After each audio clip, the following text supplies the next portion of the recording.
Então vamos ao capítulo completo e narrado de One Piece 1154. Preparados? Então vamos nessa após a vinheta.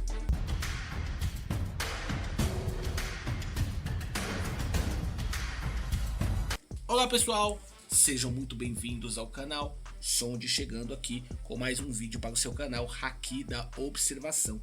Temos o capítulo 1154 completo e narrado aqui para vocês, mas antes eu peço a vocês, deixe o seu like, olha, capricha aí, faz tempo que eu não peço de forma numeral o like. Eu queria muito que a gente batesse pelo menos 1.800 likes nesse vídeo aqui, porque faz tempo que a gente não bate essa meta, então me dá essa ajudinha aí e também se inscreva no canal caso você não seja um inscrito.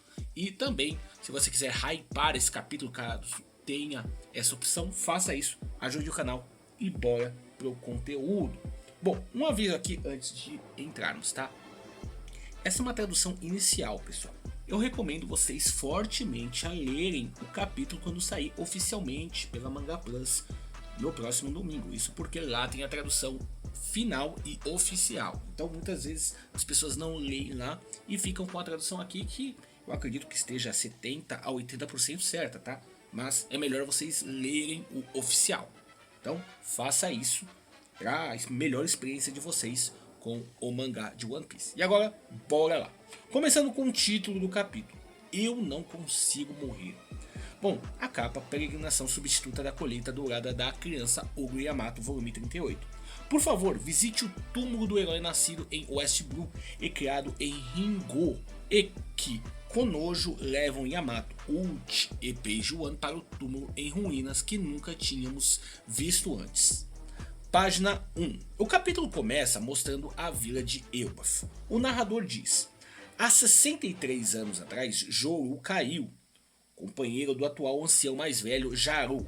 O furioso Joru acabou sendo morto pelas mãos de uma garota. Mesmo sendo humana, ela destruiu metade da vila dos gigantes. O nome dessa garota era Charlotte Linlin. Mais tarde, ela se tornaria uma grande pirata, a Yonkou Big Mom. No mesmo ano, Elbaf foi atingida por desastres raros, com mau tempo, tempestades violentas e também um frio extremo que destruíram colheitas abundantes. Página 2. Vemos Estrida adoentada em seu quarto, deitada em sua cama. Ela diz com um olhar de fúria: é tudo culpa desse garoto. Um soldado diz: não pode ser, isso deve ser coincidência, Vossa Majestade. Estrida continua dizendo: ele está olhando para nós, tirem esse monstro de perto de mim e destruam os seus olhos. Enquanto ela diz isso, vemos que Loki tenta abraçá-la, mas começa a chorar quando sua mãe o rejeita fortemente. Página 3. Ainda mostrando as desgraças se abatendo sobre Elbaf, vemos uma criança chorando. Ela diz: mamãe, eu estou com muita fome. A mãe, abraçando sua filha, diz com total tristeza: me desculpe, minha filha, aquele era o último pedaço de pão. Me desculpe, minha filha. No quadro seguinte, vemos a discussão do que parece ser dois gigantes. Um deles diz: vamos sair para saquear. Então vemos outro gigante falando: os desgraçados da Vila dos Caçadores estão invadindo, aqueles malditos. Parece que eles já destruíram outras vilas também. Peguem suas armas, não deixem eles levarem nada daqui. O narrador diz: apesar de chamarem tudo de Elbaf, nessa época o reino estava dividido e sem lideranças fortes. Não se enganem com o nome Elbaf. Naquela época o país era mal organizado e enfraquecido internamente. Vemos um gigante que diz: ouvi boatos de que nasceu um príncipe no castelo. Página 4. O gigante continua dizendo: dizem que esse príncipe é amaldiçoado. Então vemos um gigante tentando atacar Hairudin e sua mãe Ida. O gigante diz: o seu maldito irmão está tentando acabar com este país com uma maldição. Então haja como um bom irmão mais velho e se entregue como uma oferenda. Ida então diz com raiva: como assim? O que você quer dizer com isso? Meu bebê, ele é o mais fofo do mundo. Ele vai viver mais do que qualquer um aqui. O gigante então pega a gigante Ida pelo pescoço e diz: cale sua boca, Ida. Você é uma forasteira e ainda assim teve a audácia de enfeitiçar o rei Harald. Ida diz: cala a boca, o amor não tem fronteiras. Hairudin, desesperado, diz: seu desgraçado, não encoste na minha mãe. Página 5. Quando o gigante estava prestes a golpear Ida, Harald aparece dando um soco na cabeça dele. Harald diz: "Eu vou te arrebentar, seu desgraçado." Haraldin grita pelo nome de seu pai, aliviado. O mesmo acontece com Ida. Página 6. Vemos que Harald voltou com algum suprimento para a nação. Harald diz: "Meus irmãos, por favor, não se machuquem. Eu consultei os países com os quais mantemos grandes relações. Eles carregaram o navio com uma enorme quantidade de comida. Vários países se uniram e nos trouxeram comida suficiente para saciar a fome de todo o povo gigante." Então, vários barcos com muito suprimento aparecem. Harald continua seu discurso: "Nós vamos aceitar a ajuda deles e comer essa comida cheios de gratidão. E um dia, se eles precisarem da nossa ajuda, vamos apoiá-los incondicionalmente. Nós vivemos até agora em um mundo pequeno demais." Página 7. O narrador continua: "A rainha Estrida morreu no dia anterior à volta de Harald. Ela espalhou por todo o reino a mensagem sobre o príncipe amaldiçoado, e odiando seu próprio filho, morreu em total sofrimento. As pessoas, é claro, também acreditaram que a morte da rainha foi causada por uma maldição. Vemos o rei Harald chorando copiosamente sobre a morte de sua esposa. No quadro seguinte, ele levanta Loki em seus braços. Harald diz: "Loki, meu filho querido." Vemos que Loki já está com seus olhos vendados aqui, e nenhuma expressão de sorriso vemos mais em seu rosto. Um dos guardas diz: "Desde o nascimento, não, na verdade, ele sofre de uma maldição nos olhos. Ele enxerga, mas com dificuldade." Harald então se compadece dizendo: "Entendo, pobre coitado. É mesmo uma pena isso." Harald olha para ele e diz: "Ele não sorri para ninguém. E não é para menos, né? Perdeu a própria mãe." O narrador então continua: "Apesar de ter apenas alguns anos de idade, ele consegue enxergar, mas Loki já havia abandonado a esperança no amor." Página 8. O narrador continua: "Harald enfrentou o inverno rigoroso, mas o venceu. Os laços diplomáticos finalmente floresceram e Eobaf." Vemos Harald falando com alguns gigantes. "A rota da árvore linha 1, isso mesmo, vai promover o intercâmbio e o comércio entre as vilas." O narrador continua: "No entanto, com a nação à beira do colapso, Harald se dedicou à reconstrução do país e às expedições ao exterior. Absorvido por tarefas sem fim, Harald, enquanto isso, nos bastidores, Loki. O homem que cuidou de Loki servia como regente e era o irmão mais novo de Estrida. Vemos Loki com ferimentos, ele era maltratado por esse homem. Vemos então que Ida abre um bar. Haraldin diz à sua mãe: "Mãe, aqui é meio perigoso, sabia?" Ida então diz: "Mas os monstros marinhos raramente vêm tão perto da costa. Que fofinho você se preocupando comigo assim." Então ela diz a ele: "Ah, você está indo para a Vila do Oeste? Tá no treinamento dos guerreiros, né? Me visite na volta, tá bom? Pescadores, sobreviventes, piratas, todo mundo é bem-vindo aqui. Aqui é a taverna da Hilda, meu amor. Se eu puder ser útil pro Harald, já fico muito feliz." Página 9. Então vemos uma conversa muito interessante entre Jarl e Harald. O narrador diz: "Há 56 anos, em Eobaf, na casa de Jarl." Jarl diz: "Harald, você estava presente no incidente da Reverie?" Harald então diz: "Sim, eu estava lá. Eu pedi para um rei amigo meu me ajudar a entrar escondido como um soldado. No final, meus pedidos caíam nos ouvidos errados. Se aquele assassinato não tivesse acontecido, eu poderia estar preso nesse momento." Jarl então diz: "Bom, ao ser preso, isso não seria nada. Você já ouviu falar da história da Galeira?" Os kanjis usados aqui significam grandes guerreiros. Harald então diz: "Eu acho que era algum grupo de gigantes construtores navais durões, não era? E alguns com martelos. Seria isso um mito, certo?" Jarl então diz: Não, não é mito nenhum não. Eles eram reais. Eles navegaram além de Eobaf e enviaram uma carta para casa no lugar que foram. O conteúdo da carta dizia que todos eles foram capturados. Dá para acreditar nisso? Mais de 100 guerreiros, incluindo gigantes antigos, todos capturados por alguém." Página 10. Harold então diz: você está me dizendo que foi o governo mundial que fez isso?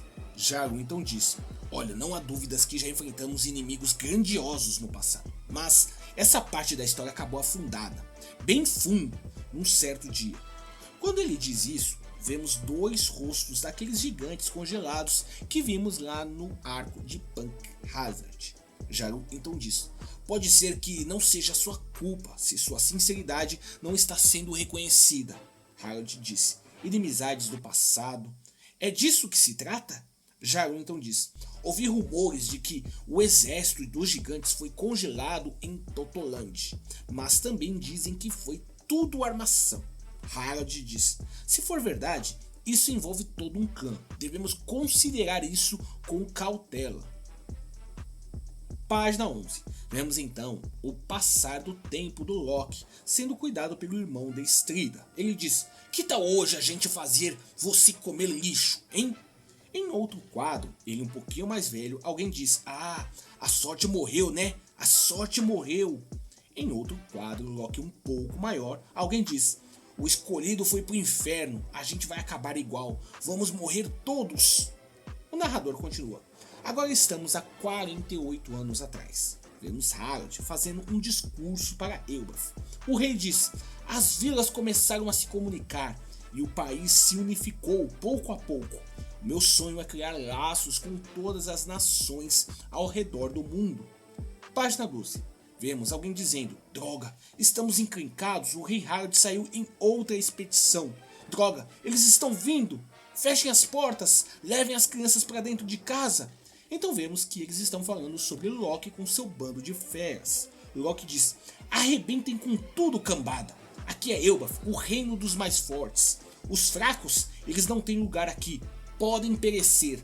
O narrador diz: Loki continuava destruindo e machucando tudo ao seu redor. Ele ria dos fracos que fugiam dele.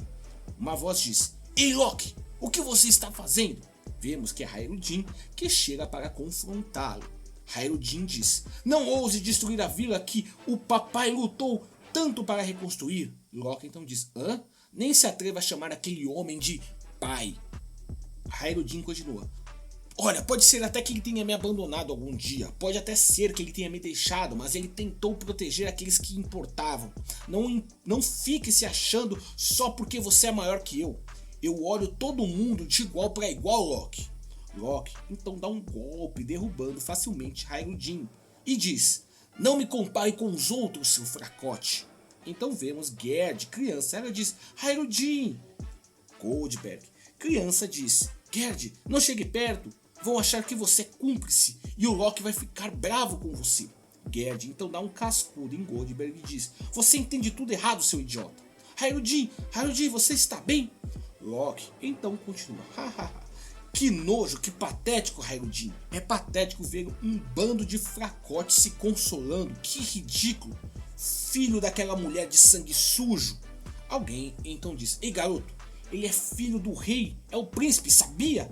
Loki então diz: não chame aquele verme de príncipe. Página 13. O narrador diz: mesmo machucando a todos, mesmo destruindo tudo, o vazio no coração de Loki jamais era preenchido. Então vemos Loki correndo, ele se joga do reino do sol para o abismo, para o submundo. Então vemos um close, ele caído, sem as vendas nos olhos e chorando copiosamente. Loki diz: nem morrer eu consigo, nem morrer eu consigo fazer direito. Página dupla final. Então vemos Loki ali no chão chorando e no fundo vemos uma montanha sendo cortada. Um homem misterioso diz: que diabos é essa ilha? Onde fica a entrada daqui? Então algumas pessoas se aproximam de Loki: Chic, Edward Newgate e Buckingham Stulce. E o homem misterioso. O homem misterioso diz: ah, lá vamos nós, um pirralho gigante. Eu disse que estávamos em Elbaf, não é? Chic diz: esse garoto tem a cara de um demônio, isso sim. Newgate então diz: ele não é enorme demais para um gigante? Ele está chorando agora? Na página dupla final do capítulo, descobrimos que o homem se tratava de Rox de Shebeck. O rosto de Shebeck era muito parecido com o de Teach, mesmos olhos, nariz e boca, mas Shebeck ainda tinha todos os dentes. Ele tinha cabelos espetados com mechas pretas e brancas. usava brincos e também tinha uma cicatriz ou tatuagem, ainda não dá para saber isso. No lado esquerdo do rosto, ele era um cara grande como o Tite, mas mais magro. O capítulo termina com a apresentação oficial deste Beck. Narrador diz: Harold encontrou este homem na Reverie há 8 anos, durante o qual este homem escapou após matar um almirante do quartel-general da Marinha e atualmente está sendo caçado pelo governo mundial, que colocou uma alta recompensa por sua cabeça. Shebeck diz: tudo bem, diga sim para as minhas 2 perguntas, tá bom, garoto? Porque sim é a única resposta que eu estou procurando aqui, ok? Primeira pergunta: este lugar é aquela nação de gigantes chamada Elbaf? E segundo, é melhor que Harold esteja aqui. Rox de Shebeck mais tarde tornou-se capitão dos piratas Rox. Ele é pai do Barba Negra, um dos 4 Yonkous. Nota final do editor: a lenda apareceu. Na próxima edição, One Piece será a capa colorida da Jump. Fim do capítulo e sem pausa na próxima semana. E é isso, esse foi o capítulo completo e narrado One Piece 1154, finalmente mostrando Rox de Shebeck. E aí, o que acharam? Deixem nos comentários. Mais uma vez eu peço para vocês, não se esqueça de ler o capítulo quando sair oficialmente no dia 22 pela Manga Plus. Como eu disse, essa aqui é uma tradução de fã e nada melhor como uma tradução oficial, porque muitas coisas acabam se perdendo nessa tradução, beleza? É isso aí. Não se esqueça de deixar seu like, se inscrever no canal, ativar o sininho, isso ajuda muito o canal a crescer. Obrigado por assistir a esse vídeo, até a próxima e valeu!